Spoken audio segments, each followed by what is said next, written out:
ವಿದ್ಯಾರ್ಥಿಗಳೇ, ನಿರ್ದೇಶಾಂಕ ರೇಖಾಂಕದಲ್ಲಿ ಭಾಗ ಪ್ರಮಾಣ ಸೂತ್ರ ದೂರದ ಸೂತ್ರ ಆದ ನಂತರ ನಿಮಗೆ ಸಿಲೆಬಸ್ ಇಟ್ಟಿದೆ. ನಾನು ಪಾಠ ಮಾಡಿದೆ. ಭಾಗ ಪ್ರಮಾಣ ಸೂತ್ರದಲ್ಲಿ ಎರಡು ನಿರ್ದೇಶಾಂಕ ಬಿಂದುಗಳನ್ನ ಒಂದು ಬಿಂದು ಪಿ ಆಫ್ ಎಕ್ಸ್ ವೈ ಹೇಗೆ ಭಾಗ ಮಾಡುತ್ತೆ ಅನ್ನೋದನ್ನ ನಿಮಗೆ ತಿಳಿಸ್ಕೊಟ್ಟಿದ್ದೀನಿ. ಸೂತ್ರ ನಿಮಗೆ ಹೇಳಿದ್ದೀನಿ, ಪಾಠನ ಮಾಡಿದ್ದೀನಿ. ಆ ಸಂಬಂಧಿಸಿದಂತೆ ಲೆಕ್ಕಗಳು ಮಾಡೋಣ. ಈಗ ಎರಡು ನಿರ್ದೇಶಾಂಕ ಬಿಂದುಗಳನ್ನ ನಿರ್ದೇಶಾಂಕ ವ್ಯವಸ್ಥೆಯಲ್ಲಿ ಎ ಮತ್ತು ಬಿ ಬಿಂದುವನ್ನ ಪಿ ಆಫ್ ಎಕ್ಸ್ ವೈ, ಈ ಬಿಂದು ಎ ಬಿ ರೇಖೆಯನ್ನ ಯಾವ ಅನುಪಾತ ವಿಭಾಗ ಮಾಡುತ್ತೆ ಅಂತ ತಿಳಿಸ್ಕೊಂಡ್ರೆ ಭಾಗ ಪ್ರಮಾಣ ಸೂತ್ರದ ಒಂದು ಉದ್ದೇಶ. ಈಗ ಈ ಪಿ ಬಿಂದು ಕರೆಕ್ಟ್ ಎಕ್ಸಾಕ್ಟ್ ಎ ಬಿ ರೇಖೆ ಮಧ್ಯಭಾಗದಲ್ಲಿದ್ರೆ ಸಮ ಪ್ರಮಾಣ ಅಂತ ಹೇಳ್ತೀವಿ ನಾವು. ಅವಾಗ ಇದರ ಅನುಪಾತ ಇದು ಒಂದಾಗುತ್ತೆ, ಇದು ಒಂದಾಗುತ್ತೆ. ಅದಕ್ಕೆ ನಾವು ಇದಕ್ಕೆ ಮಧ್ಯಮಿ ಬಿಂದು ಅಂತಾನು ಕರಿತೀವಿ. x1 + x2 / 2 y1 + y2 / 2. ಮಧ್ಯ ಬಿಂದು ಆಗ್ತಾರೆ ಬೇರೆ ಬಿಂದು ಆಗಿದ್ರೆ ಅವಾಗ ನಾವು ಈ ಸೂತ್ರ ಬಳಸ್ತೀವಿ, ಅನುಪಾತ ಚೇಂಜ್ ಆಗುತ್ತೆ. ಈಗ ಭಾಗ ಪ್ರಮಾಣ ಸೂತ್ರ ಹೇಳಿದೆ ನಿಮಗೆ. ಒಂದು ನಾವು ನಿತ್ಯ ಜೀವನದಲ್ಲಿ ಇಬ್ರು ಅಣ್ಣ ತಮ್ಮ ಇರ್ತಾರೆ, ಅಣ್ಣ ತಮ್ಮ ಭಾಗ ಮಾಡ್ತಾರೆ. ಆ ಭಾಗ ಆಗ್ಬೇಕಾದ್ರೆ ಒಬ್ರು ಮಧ್ಯಸ್ಥಿಕೆದಾರ ಬರ್ತಾರೆ. ಆ ಮಧ್ಯಸ್ಥಿಕೆದಾರ ಯಾರಲ್ಲಿ? P of X Y.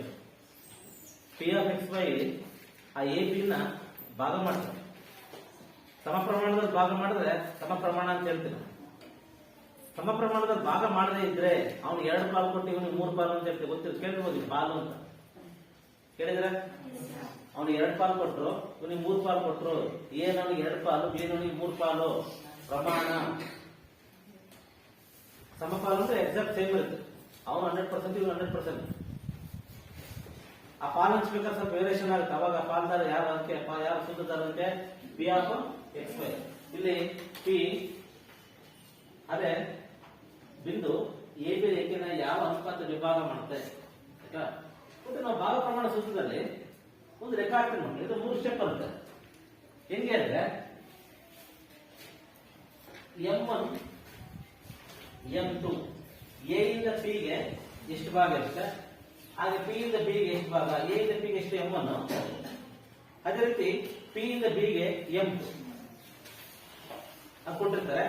A x1 y1, B x2 y2 ಕೊಟ್ಟಿರ್ತಾರೆ. x1 y1 x2 y2 ಮತ್ತು M1 ಮತ್ತು M2 ಕೊಟ್ಟಾಗ ನಾವು ಪಿ ಆಫ್ ಎಕ್ಸ್ ಅನ್ನು ಕಂಡಿದ್ದೀವಿ. ಅದೇ ನಾವು A x1 y1 B x2 y2 P of X Y ಕೊಟ್ಟಾಗ M1 ಅನುಪಾತ M2 ಕಂಡಿಬೇಕು. ನಾವು ಎಷ್ಟು ಬೇಕಾಗಿರುತ್ತೆ. ಈಗ ನಾವು ಫಸ್ಟ್ ಯಾವ್ದು ಕಂಡಿನ ಪಿ ಆಫ್ ಎಕ್ಸ್ ಕಂಡಿದೆ. ಈಗ ನಮ್ಮ ಟೆಸ್ಟ್ ಪ್ರಾಬ್ಲಮ್ ಅಲ್ಲಿ ನೋಡೋಣ. -17 -17 ಮತ್ತು 4 -3 ಈ ಬಿಂದು ರೇಖಾಖಂಡವನ್ನ 2:3 ಅನುಪಾತ ವಿಭಾಗಿಸಿದರೆ 2:3 ಅನುಪಾತ ವಿಭಾಗಿಸಿದ ಬಿಂದುನ ನಿರ್ದೇಶಾಂಕಗಳನ್ನು ಕಂಡಿರಿ. ಈ ಫಾರ್ ಎಕ್ಸಾಂಪಲ್ ಈಗ ಇದು ಎ ಬಿಂದು, ಇದೆಂದು ಬಿ, ಇದು ಪಿ. ಎ ನ ನಿರ್ದೇಶಾಂಕ -1 7, ಬಿ ಎಷ್ಟಿದೆ 4 -3. ನಾವು ಪಿ ಆಫ್ ಎಕ್ಸ್ ಅನ್ನು ಕಂಡುಹಿಡಿಯಬೇಕು. ಇಲ್ಲಿ ಅನುಪಾತ ಕೊಟ್ಟಿದ್ದಾರೆ. ಎ ಇಂದ ಪಿ ಎಷ್ಟು 2, ಪಿ ಇಂದ ಬಿ ಎಷ್ಟು ಕೊಟ್ಟಿದ್ದಾರೆ 3. ನಾವು ಹೇಗೆ ಕಂಡುಹಿಡಿಯಬೇಕು? ನಾವು ಪಿ ಆಫ್ ಎಕ್ಸ್ ಅನ್ನು ಕಂಡುಹಿಡಿಯಬೇಕು. ನಾವು ಫಾರ್ಮುಲಾ ಹಾಕ್ತೀವಿ. ಫಾರ್ಮುಲಾ ಏನು? P of X Y equals M1 X2 plus M2 X1 M1 plus M2. ಅದೇ ರೀತಿ M1 Y2 plus M2 Y1 plus M2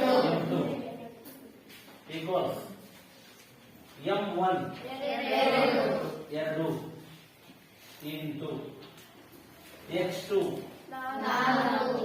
plus M2 into x1 by M1 plus M2 ಅಂದ್ರೆ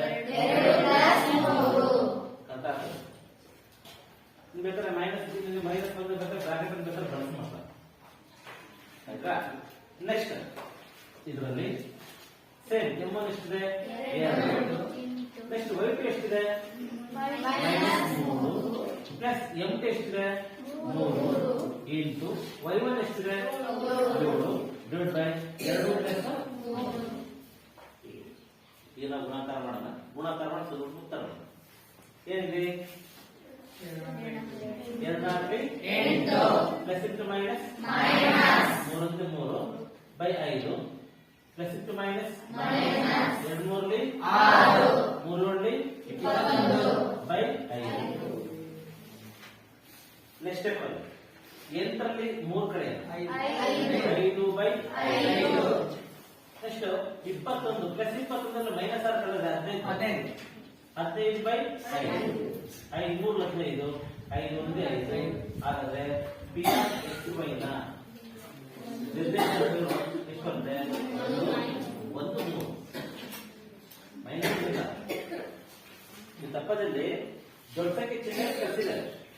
plus 21ರಲ್ಲಿ minus 6 ನ ಕಳೆದ್ರೆ ಎಷ್ಟು ಬರುತ್ತೆ 15 ಬರುತ್ತೆ. 5 box ಇದೆ.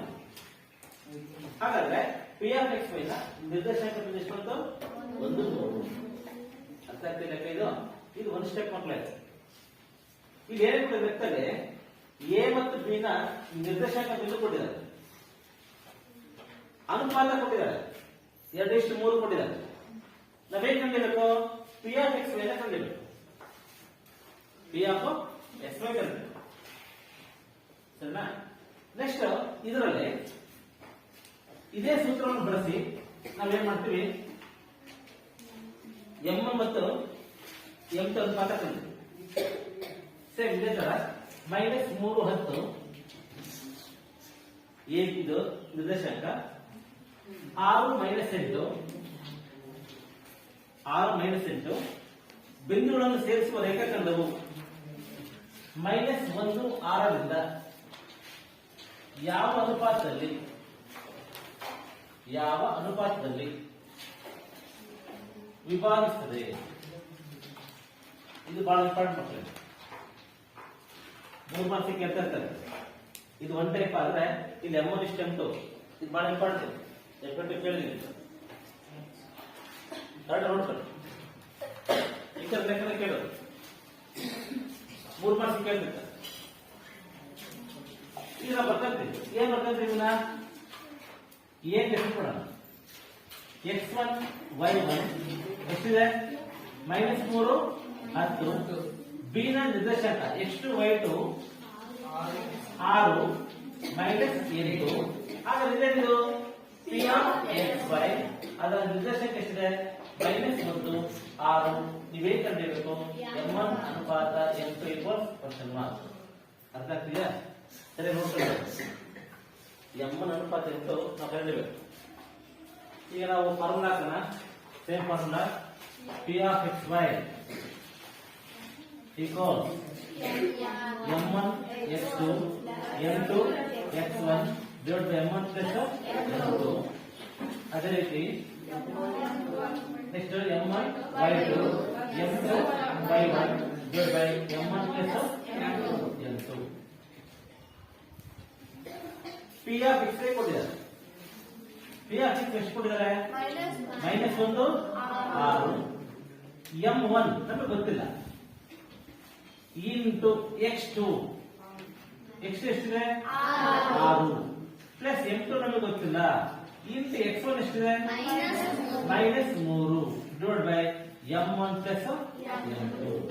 Next m1 ನಮಗೆ ಗೊತ್ತಿಲ್ಲ ಇಂಟು y2 -8 ಪ್ಲಸ್ m2 ಗೊತ್ತಿಲ್ಲ ಇಂಟು y1 ಎಷ್ಟು 10 divide by m1 plus m2. ನೋಡಿಲ್ಲಿ ನಿಮಿಷ ಈ ಗುಣಾಕಾರ ಮಾಡೋಣ ಹೇಗೆ -1 6 6 into m1 6 m1 plus into minus 3 m2 divide by m1 plus m2. ಅದೇ ರೀತಿ plus into minus 8 m1 plus 10 m2 divided by m1 plus m2. ನಾವು ಗಮನಿಸಬೇಕಾದ ಅಂಶ ಏನಪ್ಪಾ ಅಂದ್ರೆ ಇಲ್ಲಿ ಮೈನಸ್ ಒಂದು ಯಾರು ಸಂಬಂಧಪಟ್ಟಿದ್ದು ಎಕ್ಸ್ ಅಕ್ಷಕ್ಕೆ ಸಂಬಂಧಪಟ್ಟಿದ್ದು ಅರ್ಥ ಆಗ್ತಿದೆಯಾ? ಅದೇ ರೀತಿ ಈ 6 ಯಾರು ಸಂಬಂಧಪಟ್ಟಿದ್ದು ಇದು y ಅಕ್ಷ ಸರಿ ಅಂದ್ರೆ ಇಲ್ಲಿ ನೋಡಿ x to x1 ಇದು x ಅಕ್ಷ ಇದೆ, y to y1 y ಅಕ್ಷ. ಇದೆರಡರಲ್ಲಿ ಯಾವ್ದೋ ಒಂದು ತಗೊಳ್ಳಿ.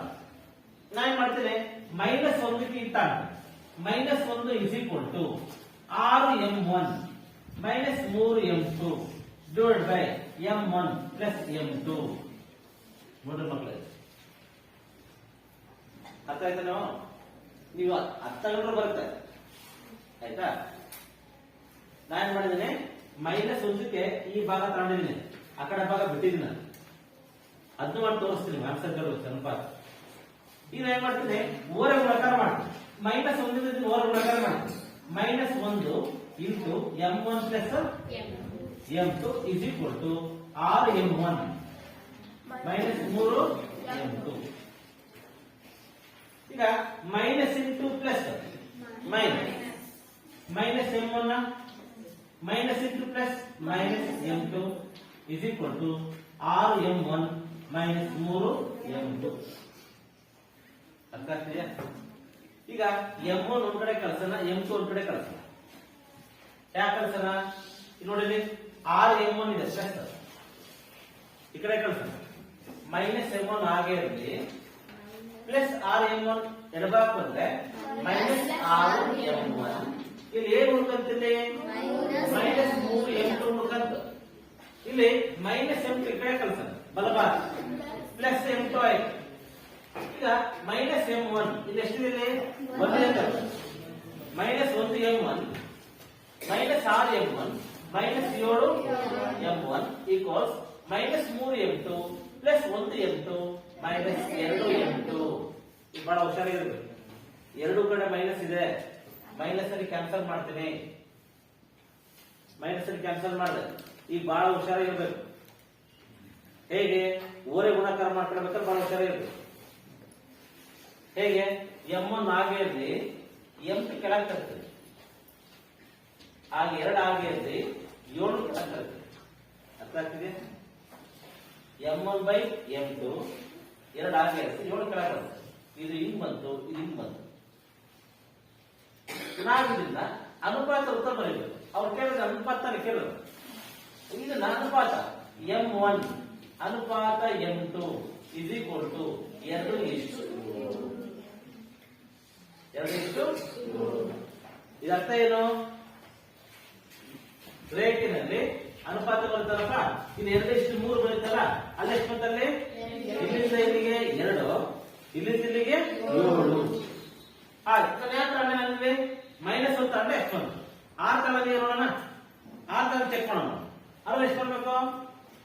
ಸೇಮ್ ಎಷ್ಟು? 2:7 ನೋಡಿ, ಚೆಕ್ ಮಾಡೋಣ. ಈಗ ನಾನು 6 ತಗೊಂಡು 6ಕ್ಕೆ ಯಾರು ಬರ್ಕೋಬೇಕು ನಾವು? Minus 8m1 plus 10m2 divide by m1 plus m2. m1 plus m2 ಓರೆ ಗುಣಾಕಾರ ಮಾಡೋಣ. 6 ಇಂದ ಗುಣಿಸೋಣ. 6 m1 plus m2 is equal to minus 8m1 plus m2 10m2 ಸರಿನಾ? ಈಗ ನಾವೇನ್ ಮಾಡ್ತೀವಿ? ಗುಣಾಕಾರ ಮಾಡೋಣ. 6 into m1 6m2 is equal to minus 8m1 plus 10m2 ಸರಿನಾ? ನೆಕ್ಸ್ಟ್ ಸ್ಟೆಪ್ ಏನ್ ಮಾಡ್ತೀವಿ? m1 ಒಂದ್ ಕಡೆ ಕಳಿಸ್ತೀವಿ, m2 ಒಂದ್ ಕಡೆ ಕಳಿಸ್ತೀವಿ. m1 ಏನ್ ಮಾಡಿ ಎಡಭಾಗ ಕಳಿಸ್ತಾನೆ.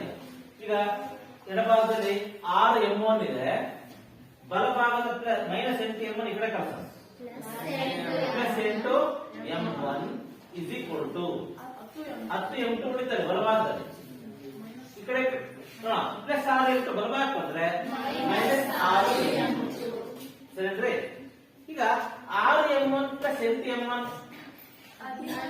14m1 10m2 minus 6m2 4m2 ನಾನು ಹೇಳಿದೆ ಓರೆ ಗುಣಾಕಾರ ಮಾಡಬೇಕು ಅಂತ ಹೇಳ್ತೇನೆ ಆಯ್ತಾ? ಈಗ m1 ಹಾಗೆ ಇಟ್ಕೊಳ್ಳೋಣ by m2 is equal to 4 by 14. ಎರಡು ಸಮಸಂಖ್ಯೆ ಇದೆ. 2 4 2 7 14. ಅರ್ಥ ಆಗ್ತಿದೆ? 2 4 2 14. m1 by m2 ಎಷ್ಟು ಬಂತು? 2 by 7 ಬಂತು ಮಕ್ಕಳೇ. ಇದನ್ನ ಅನುಪಾತ ರೂಪ ಬರ್ಕೊಂಡ್ರೆ m1 ಅನುಪಾತ m2 3 ಮಾರ್ಕ್ಸ್. ಅರ್ಥ ಆಗ್ತದೆ ಮಕ್ಕಳ? ನಾವು ಭಾವ ಪ್ರಮಾಣ ಸೂತ್ರವನ್ನು ತಗೊಂಡು p(x) ಸೂತ್ರವನ್ನು ತಗೊಂಡು ನಾವೇನ್ ಮಾಡಿದ್ವಿ, ಇದು ಮಾಡೋದು. ಈಗ ಅಕಸ್ಮಾತ್ ಈ ಲೆಕ್ಕದಲ್ಲಿ ಅಂದ್ರೆ ಇಲ್ಲೇನ್ ಕೇಳಿದಾನೆ, ಎ x1y1 ಕೊಟ್ಟಿದ್ದಾನೆ, ಬಿ x2y2 ಕೊಟ್ಟಿದ್ದಾನೆ, ಆಯ್ತಾ? p(x)y ಯಾವ ಅನುಪಾತ ಕೇಳಿದಾರೆ ಅಂತಾನೆ, ಅನುಪಾತ ಎಷ್ಟು ಬಂತಿರಲಿ? 2:7 ಅಂತ. ಆಯ್ತಾ? ಈಗ ನಾವು ಸಮ ಪ್ರಮಾಣದ ಬರ್ಬೇಕು. ಆ ಸಮ ಪ್ರಮಾಣದ ಬರಬೇಕು ಯಾವ್ದಕ್ಕೆ? x1 + x2 y1 + y2/2. ಅದಕ್ಕೆ ಏನ್ ಕಲ್ತು ನಾವು ಮಧ್ಯಬಿಂದು ಸೂತ್ರ, ಮಧ್ಯಬಿಂದು ಪ್ರಮಾಣಕ್ಕೆ ಮಧ್ಯಬಿಂದು ಸೂತ್ರ. ಆಯ್ತಾ? ಇದಕ್ಕೆ ನಾವು ಲೆಕ್ಕ ನೋಡೋದಾದ್ರೆ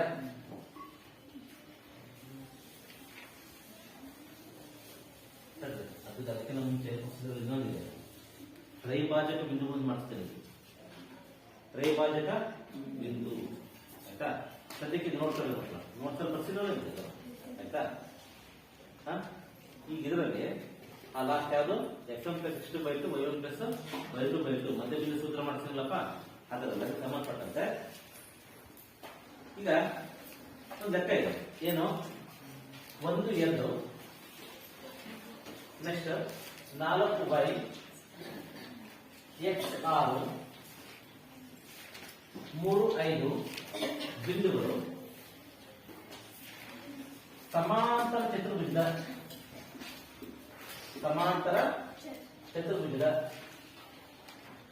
ಸಮಾಂತರ ಚತುರ್ಭುಜದ ಶೃಂಗಗಳಾದರೆ, ಸಮಾಂತರ ಚತುರ್ಭುಜದ ಶೃಂಗಗಳಾದರೆ x ಮತ್ತು y ಬೆಲೆ ಕಂಡಿದೆ. x ಮತ್ತು y ಬೆಲೆಯನ್ನ ಕಂಡಿದೆ. ಈಗ ಸಮಾನ ಚತುರ್ಭುಜ ಅಂದ್ರೆ ಏನು? ಸಮಾನ ಚತುರ್ಭುಜ ಬರುತ್ತೆ ನಾವು ಸಮಾಂತರ ಚತುರ್ಭುಜ ಹೆಸರು ಕೂಡ ಎ ಬಿ ಸಿ ಡಿ. ಸರಿನ್ರಿ? ಆಯ್ತು. ಸಮಾಂತರ ಚತುರ್ಭುಜದಲ್ಲಿ ಕರ್ಣಗಳು ಪರಸ್ಪರ ಸಮನಾಗಿ ಏನ್ ಮಾಡ್ತವೆ? ಹರಿದಿಸುತ್ತವೆ. ಸಮಾಂತರ ಚತುರ್ಭುಜದಲ್ಲಿ ಕರ್ಣಗಳು ಪರಸ್ಪರ ಸಮನಾಗಿ ಏನ್ ಮಾಡ್ತವೆ? ಹರಿದಿಸುತ್ತವೆ. ಏನ್ ಬರ್ತದೆ? ಎಗೆ ಏನ್ ಬರ್ತೀವಿ? 1 2. ಬಿ ಗೆ ಬರ್ತೀವಿ 4y. ಸಿ ಗೆ ಬರ್ತೀವಿ x 6. ಡಿ ಗೆ ಬರ್ತೀವಿ 3 5 ಬರ್ತದೆ. ಆಯ್ತು. ಈ ಎರಡು ಕರ್ಣಗಳು ಎಲ್ಲಿ ಛೇದಿಸ್ತವೆ? ಓ ಬಿಂದುದಲ್ಲಿ. ಆಯ್ತಾ? ಈಗ ಎಸಿಯ ಮಧ್ಯಬಿಂದು ಯಾವುದು? ಬಿಡಿಯ ಮಧ್ಯಬಿಂದು ಯಾವುದು? ಆಯ್ತಾ? ಈಗ ನಾವು ಎಸಿ ಈಗ ಎಸಿಗೆ ಇದು x1 y1 ಆಗುತ್ತೆ, ಇದು x2 y2 ಆಗುತ್ತೆ. ಹೌದಲ್ರಿ? ಈಗ ಕರ್ಣ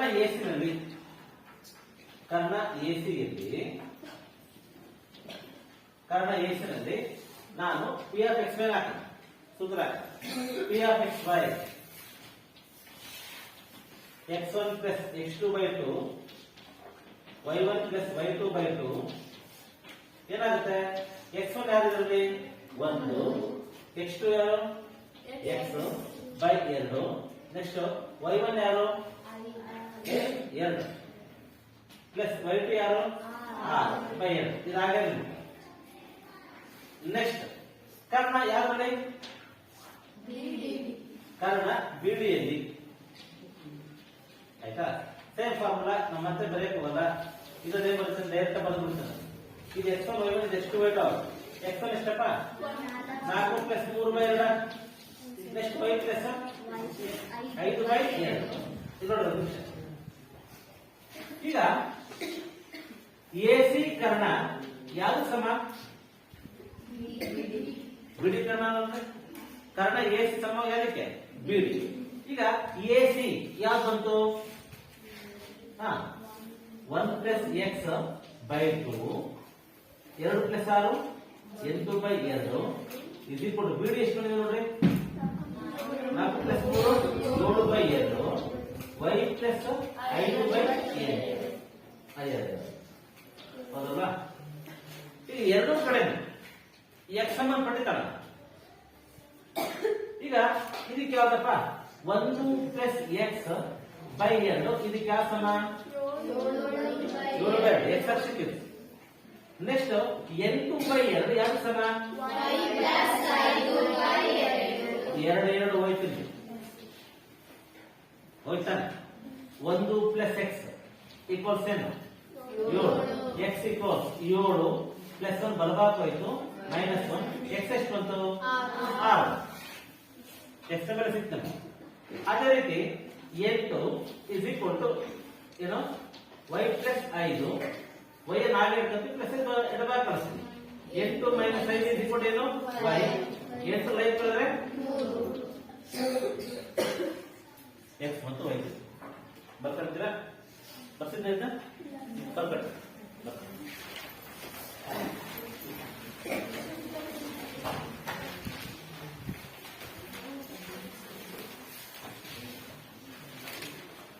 ಇಲ್ಲಿ 1 2 4 ಬೈ ಎಕ್ಸ್ 6 3 5 ಬಿಂದುಗಳು ಸಮಾಂತರ ಚತುರ್ಭುಜದ ಶೃಂಗಗಳಾದರೆ ಎಕ್ಸ್ ಮತ್ತು ವೈ ಬೆಲೆ ಕಂಡುಹಿಡಿಯಿರಿ ಅಂತ ಇದು ಮಧ್ಯಬಿಂದು ಸೂತ್ರ ಮಕ್ಕಳ ಯಾವ 2 ಮಾರ್ಕ್ಸ್ ಕೇಳಿದ್ರೆ ಅಕಸ್ಮಾತ್ ನೀವು 3 ಮಾರ್ಕ್ಸ್ ಕೇಳಿದ್ರೆ ಜಾಸ್ತಿ ನೆನ್ಪಿಟ್ಕೊಂಡ್ರೆ 3 ಮಾರ್ಕ್ಸ್ ಡೆಫಿನೆಟ್ ಕ್ವಶನ್ ಇದು ಇದೊಂದು ಫಸ್ಟ್ ಮಾಡಿದ್ರೆ ಡೆಫಿನೆಟ್ ಅದು ಅಕಸ್ಮಾತ್ 2 ಮಾರ್ಕ್ಸ್ ಕೇಳಿದ್ರೆ ಕೇಳಿ ಯಾಕಂದ್ರೆ ನಿರ್ದೇಶಾಂಕ ರೇಖಾಗಣಿತ ಸಂಜೀವನಿದ್ದ ಈ ವರ್ಷ ನಿಮಗೆ 6 ಮಾರ್ಕ್ಸ್ ಕ್ವಶನ್ ಬರ್ತಿರೋದು 3 ಮಾರ್ಕ್ಸ್ ಇನ್ನೊಂದು 2 ಮಾರ್ಕ್ಸ್ ಇನ್ನೊಂದು 1 ಮಾರ್ಕ್ಸ್ ಇನ್ನೊಂದು ಬರುತ್ತೆ ಒಟ್ಟು 6 ಮಾರ್ಕ್ಸ್ ಇರುತ್ತೆ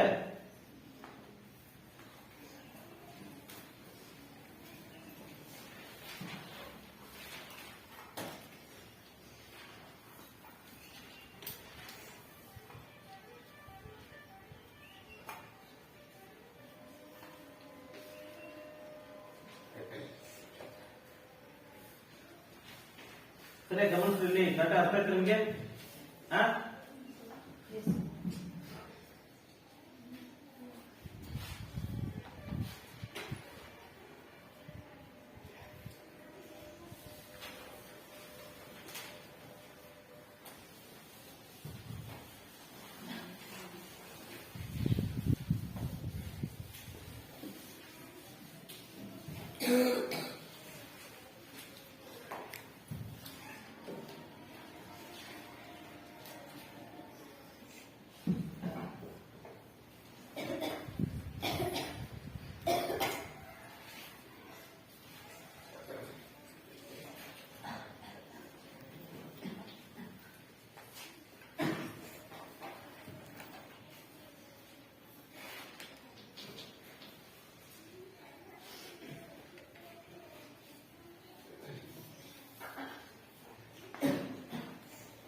ನೋಡಿ ಬರ್ಕಟ್ರಿ ಇಲ್ಲಿ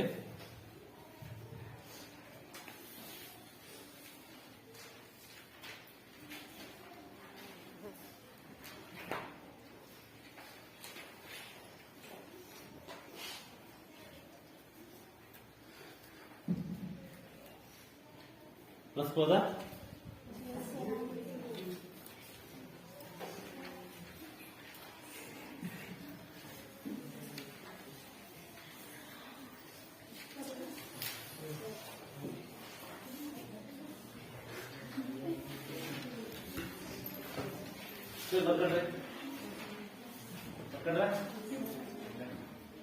ಲಾಸ್ಟ್ ಬೆಂಚಲ್ಲಿ ಮೋಕ್ಷ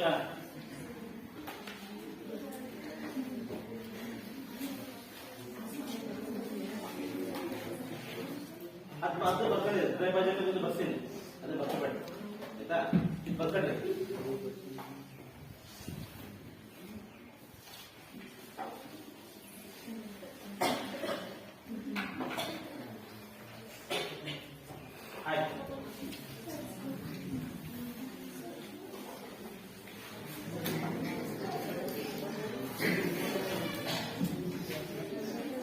ನೋಡಿ, ಎರಡು ಬಿಂದು ಕೊಟ್ಟಿದ್ದಾರೆ.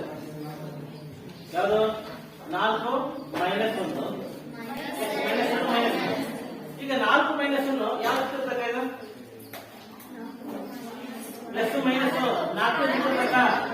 ಮೈನಸ್ 2 ಮೈನಸ್ 3 ಅಕ್ಕಪಕ್ಕ ಚಿತ್ರತಕ್ಕಲ್ಲ. 4 ಮತ್ತು 3 ಅಕ್ಕಪಕ್ಕ ಚಿತ್ರತಕ್ಕಲ್ಲ.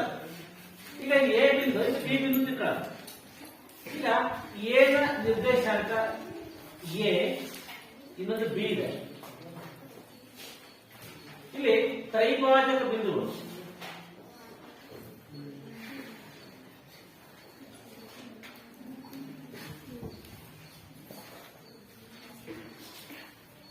ತ್ರೈಭಾಜಕ ಬಿಂದು ಎ ಎಷ್ಟಿದೆಯಪ್ಪ?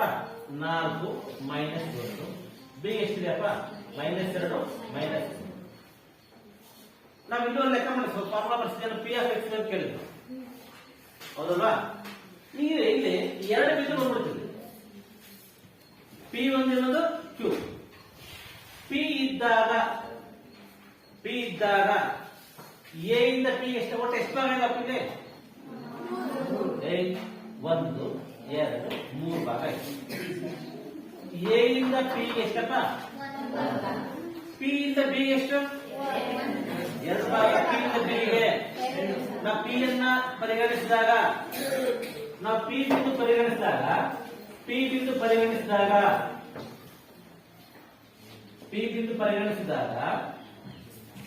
M1 ಅನುಪಾತ M2 ಎಷ್ಟು ಬರುತ್ತೆ ಗೊತ್ತಾ?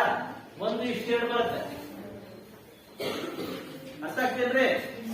P ಬಿಂದು ಪರಿಗಣಿಸಿದಾಗ A ಇಂದ P ಎಷ್ಟಪ್ಪ ಅನುಪಾತ? 1. P ಇಂದ B ಎಷ್ಟಪ್ಪ? 2. ಅದೇ ನಾವು Q ತಗೊಂಡ್ರೆ ಇಲ್ಲಿಂದ ಇಲ್ಲಿಗೆ A ಇಂದ Q ಎಷ್ಟು? 2. Q ಇಂದ B ಎಷ್ಟು? 1. ಉಲ್ಟಾಗುತ್ತೆ, 2:1 ಆಗುತ್ತೆ. ಈಗ ನಾವು P ಬಿಂದು ತಗೊಂಡಾಗ direct formula P of x ಗೊತ್ತಾ ನಿಮಗೆ? ಈಗ P of x is equal to M1 x2 plus M2 x1 divided by M1 plus M2. ಅದೇ ರೀತಿ M1 y2 plus M2 y1 divided by M1 plus M2. ಆಯ್ತಾ? ಅನುಪಾತ ಬರ್ಕೊಳ್ಳೋಣ. ಅನುಪಾತ ಎಷ್ಟಿದೆ? 1 plus 2. 1 into x ಎಷ್ಟು? -2 ಪ್ಲಸ್ 2 ಇಂಟು x1 ಎಷ್ಟು? 4. Next 1 plus 2 M1 ಎಷ್ಟು? 1 y2 ಎಷ್ಟು? -3. M2 ಎಷ್ಟು? 2 ಇಂಟು y1 ಎಷ್ಟು? -1. Guru sir plus into minus plus 2 ಹಾಕಿ 8/3 plus into minus -3 plus into minus -1/3. ಎಂತ ನೆನಪಿಡಿದ್ರೆ 6/3 -3 -2 ಯಾವ್ದಕ್ಕಿದು? P ಆಫ್ x y ನ ನಿರ್ದೇಶಾಂಕ ಬಿಂದು. ಇದೇ ತರ ನಾವು Q ಪರಿಗಣಿಸಿದಾಗ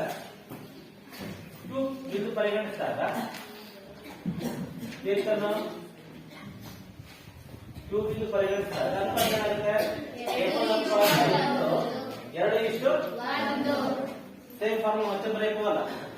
ಏನು? Q of x y M1 ಎಷ್ಟಾಗಿತ್ತಪ್ಪ? 2. Same ಒಂದು ಎಷ್ಟಿದೆ? 6 ಮೈನಸ್ 2 1 ಇಂಟು 4 ಬೈ 1 2 ಪ್ಲಸ್ 1. ಈ ಕಡೆ 2 ಪ್ಲಸ್ 1. Next 2 into -3 1 into -1 ಆಯ್ತಲ್ರಿ? ಈ ಕೂಡ ಸರಿ. Plus minus 4/3 plus -6 plus minus 3 4 -4 plus 4 ಆಯ್ತಾ? -6 -1 0 ಇಂದ 3 ಬಾಕ್ಸ್ 0 ಬರುತ್ತೆ. -7/3 ಹಾಗೆ ಇದೇನಿದೆ? Q ಆಫ್ x y ನ ನಿರ್ದೇಶಾಂಕ ಬಿಂದು.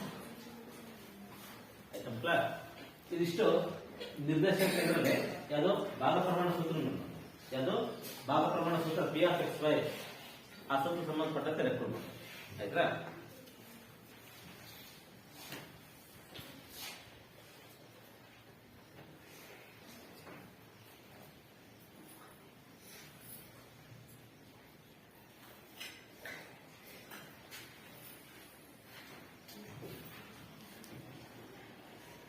ಮಕ್ಕಳೇ, ನಾವು ಇಲ್ಲಿವರೆಗೂ ಭಾಗ ಪ್ರಮಾಣ ಸೂತ್ರವನ್ನು ಬಳಸಿ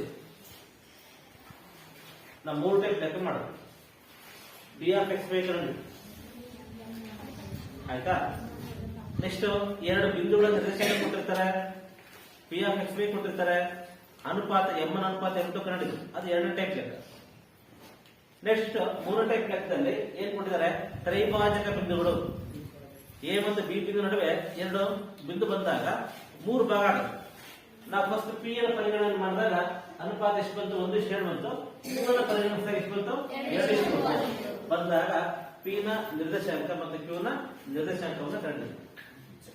ಇದಿಷ್ಟು ಸಾಕು ಮಕ್ಕಳೇ. ಆಯ್ತು, ಮುಂದಿನ ತರಗತಿಯಲ್ಲಿ ನೋಡೋಣ.